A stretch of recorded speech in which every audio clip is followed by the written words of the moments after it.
जय किसान, राम राम, सत श्री अकाल। हरियाणा भर के किसान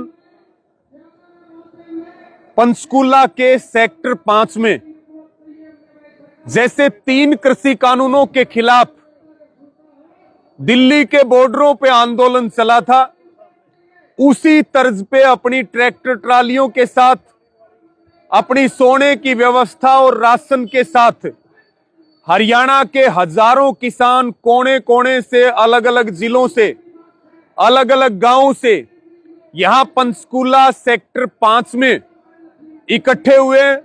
ठीक पीछे किसानों की पंचायत चल रही है, किसानों का मंच चल रहा है और संयुक्त किसान मोर्चा ने आह्वान किया कि 26 नवंबर से लेकर के 28 नवंबर तक 72 घंटे के लिए प्रत्येक राज्य की राजधानी में किसान महापड़ाव डालेंगे। 13 महीने का किसान आंदोलन चला, 13 महीने का किसान आंदोलन चला। 750 से ज्यादा किसानों की शहादतें हुई, 3 काले कानूनों की वापसी हुई, लेकिन मोदी सरकार ने वादे किए थे किसानों को एमएसपी गारंटी कानून देने का। सरकार ने वादा किया था लखीमपुर खीरी में पूरा न्याय मिलेगा, लेकिन आज तक भी जो मुख्य अपराधी है अजय मिश्र टैनी, वो गृह राज्य मंत्री के पद पर बैठा है। बिजली बिल को सरकार जबरदस्ती लागू कर रही है, 3 काले कानूनों को बैकडोर से सरकार लागू करना चाह रही है। इसके बाद नए कुछ मुद्दे संयुक्त किसान मोर्चा ने जोड़े, किसानों की कर्ज माफी, किसानों की पेंशन और प्रधानमंत्री फसल बीमा योजना में सुधार, इस तरह की तमाम नई मांगों को भी शामिल किया कि मोदी सरकार देश के किसानों के साथ वादा खिलाफी कर रही है। लिखित में चिट्ठी देने के बाद भी 2 साल बीत गए, लेकिन सरकार की नीयत नहीं बदली और किया हुआ एक भी वादा पूरा नहीं हुआ। संयुक्त किसान मोर्चा ने बार बार अलग अलग माध्यमों से केंद्र की मोदी सरकार को चेताने का काम किया, लेकिन उसके बाद भी मोदी सरकार की जो नीति और नीयत है वो खेती के विरोध में है, किसानों के विरोध में है। तो संयुक्त किसान मोर्चा ने तय किया कि 72 घंटे के लिए प्रत्येक राज्य की राजधानी में किसान महापड़ाव डालेंगे और राज्यपाल भवन की ओर कूच करते हुए राष्ट्रपति के नाम ज्ञापन देंगे। और यहां आप देख रहे हैं पंचकूला में सेक्टर 5 में हरियाणा के हजारों किसान हजारों ट्रैक्टर ट्रालियों के साथ इकट्ठे हुए हैं।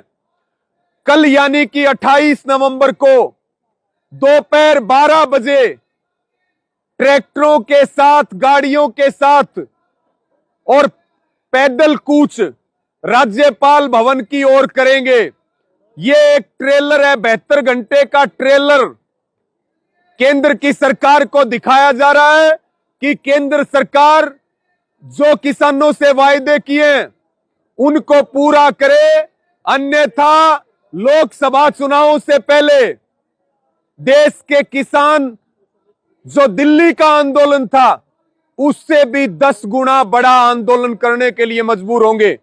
जो बीजेपी के लोग कहते हैं कि संयुक्त किसान मोर्चा बिखर गया, किसान आंदोलन टूट गया, वो एक बार चंडीगढ़ की तरफ देख ले। यहां तो 2 मोर्चे लगे हुए हैं, पंजाब और हरियाणा दोनों की राजधानी चंडीगढ़ है और 20 से ज्यादा राज्यों में, चाहे वो महाराष्ट्र हो, चाहे वो बंगाल हो, चाहे वो तमिलनाडु हो, 20 से ज्यादा राज्यों में हजारों किसानों ने भयंकर ठंड में, खराब मौसम में और आंधी तूफान बारिश में अपनी जान को हथेली पर रख करके राजधानियों में पड़ाव डाला है।